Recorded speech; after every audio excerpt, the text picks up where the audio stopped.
Selamat malam sejahtera, Shalom Ibu Bapak Saudara-saudara Jemaat GPIB Sejahtera di DKI Jakarta yang diberkati Tuhan. Salam sehat semua. Mari membaca Alkitab. Bacaan Alkitab kita malam hari ini sudah memasuki kitab Daniel. Mari kita siapkan Alkitab kita satu dalam doa. Bapa di sorga, kami mengucap syukur untuk semua kasih sayang dan berkat Tuhan atas pemeliharaan-Mu hingga malam ini. Sebelum kami masuk dalam tidur malam kami akan membaca bagian dari Alkitab yang berintikan firman Allah. Karuniakan Roh Kudus-Mu yang menuntun kami, menguatkan tubuh kami yang lemah, sehingga kami semua dikuatkan dan tubuh kami diarahkan untuk fokus dalam pembacaan Alkitab malam ini. Kami serahkan doa kami di malam ini dalam nama Tuhan Yesus, Juru Selamat kami yang hidup.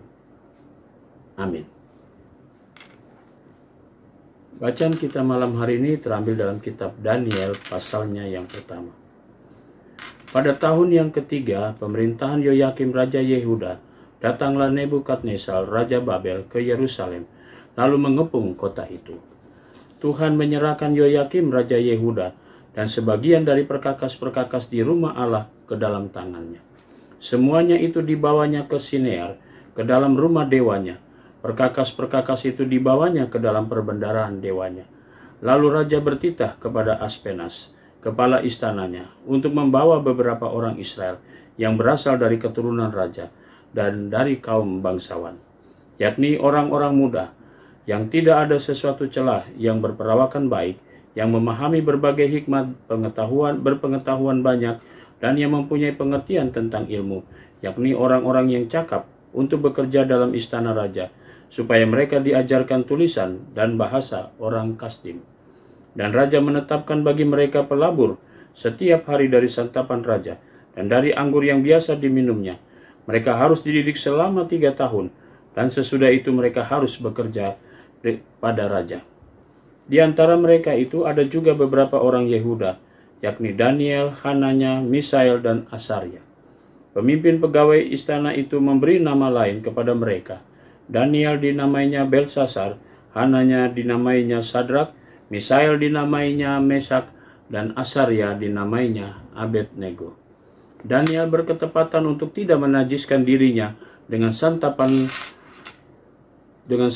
raja dan dengan anggur yang biasa diminum raja.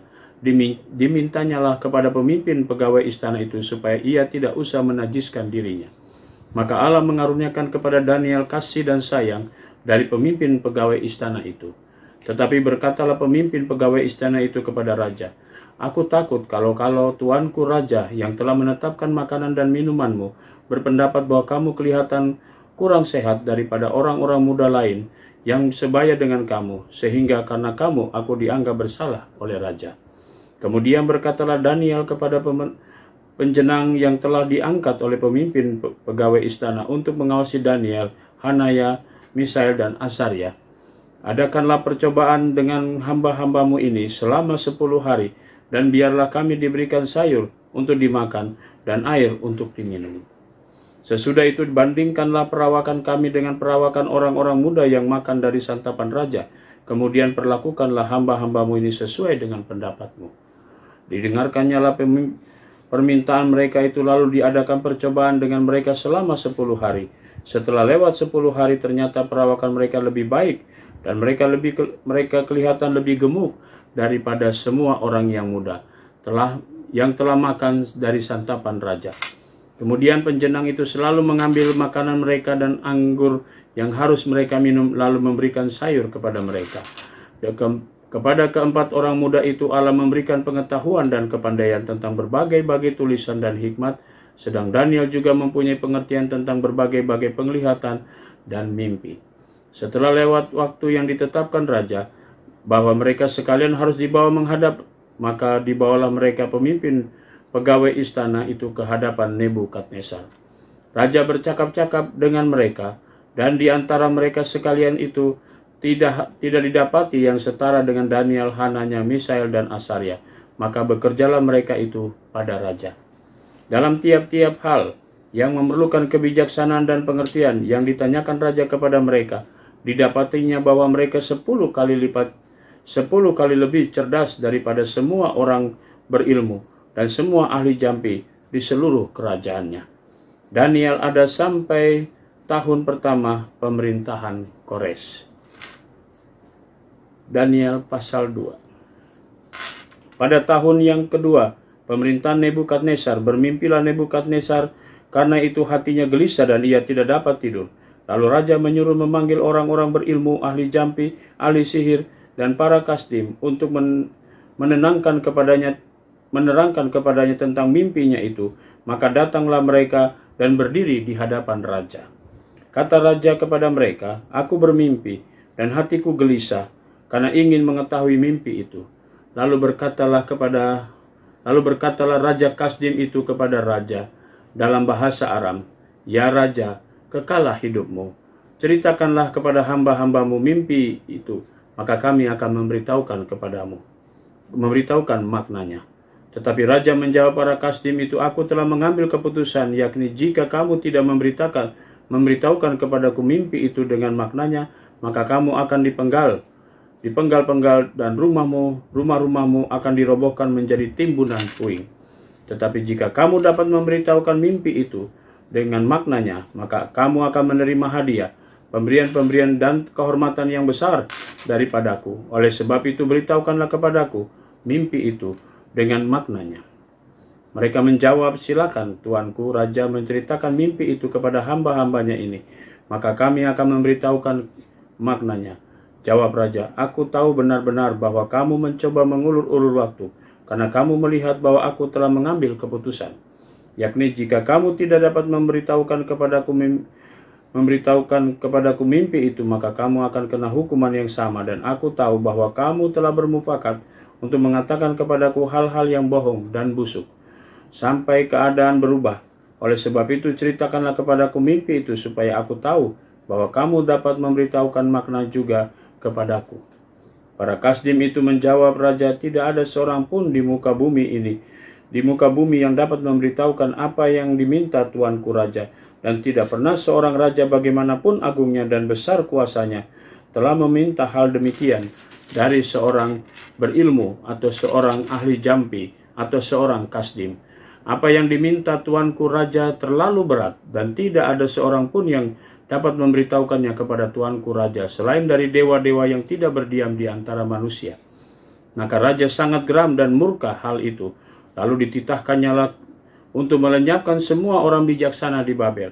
Ketika titah dikeluarkan supaya orang-orang bijaksana dibunuh, maka Daniel dan teman-temannya pun terancam akan dibunuh. Lalu berkatalah Daniel dengan cerdik dan bijaksana kepada Ariok, pemimpin pengawal raja yang telah pergi untuk membunuh orang-orang bijaksana di Babel.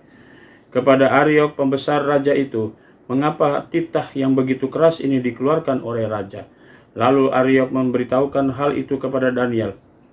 Maka Daniel menghadap raja dan meminta kepadanya supaya ia diberi waktu untuk memberitahukan makna itu kepada raja.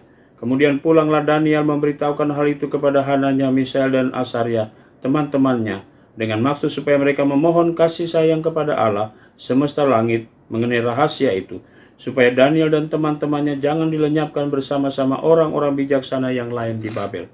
Maka rahasia itu disingkapkan kepada Daniel dalam suatu penglihatan malam. Lalu Daniel memuji Allah semesta langit. Berkatalah Daniel, "Terpujilah nama Allah dan dari selama-lamanya sampai selama-lamanya, sebab daripada dialah hikmat dan kekuatan. Dia mengubah saat dan waktu, dia memecat raja dan mengangkat raja, dia memberi hikmat kepada orang-orang bijaksana dan pengetahuan kepada orang yang berpengertian. Dialah yang menyingkapkan hal-hal yang tidak terduga dan yang tersembunyi. Dia tahu apa yang ada di dalam gelap dan terang ada padanya. Ya Allah, nenek moyangku, kupuji dan kumuliakan Engkau, sebab Engkau mengaruniakan kepadaku hikmat dan kekuatan, dan telah memberitahukan kepadaku sekarang apa yang kami mohon kepadamu. Engkau telah memberitahukan kepada kami hal yang dipersoalkan raja. Sebab itu pergilah Daniel kepada Ariok yang telah ditugaskan raja untuk melenyapkan orang-orang bijaksana di Babel. Maka pergilah ia berkata kepadanya demikian, orang-orang bijaksana di Babel itu jangan kau lenyapkan. Bawalah aku menghadap raja, maka aku akan memberitahukan kepada raja makna itu. Ariok segera membawa Daniel menghadap raja dan berkata kepada raja demikian, "Aku telah mendapat seorang dari antara orang-orang buangan dari Yehuda yang dapat memberitahukan makna itu kepada raja."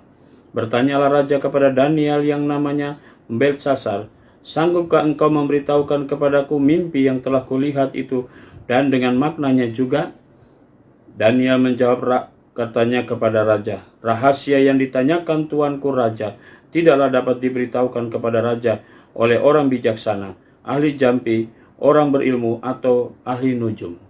Tetapi di sorga ada Allah yang menyingkapkan rahasia-rahasia. Ia telah memberitahukan kepada tuanku Raja Nebukadnezar apa yang akan terjadi pada hari-hari yang akan datang.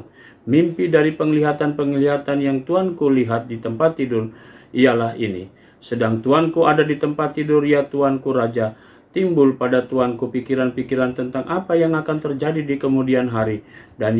Dan dia yang menyingkapkan rahasia-rahasia telah memberitahukan kepada tuanku apa yang akan terjadi. Adapun aku kepadaku telah disingkapkan rahasia itu, bukan karena hikmat yang mungkin ada padaku melebihi hikmat semua orang yang hidup, tetapi supaya maknanya diberitahukan kepada tuanku Raja, dan supaya tuanku mengenal pikiran-pikiran tuanku.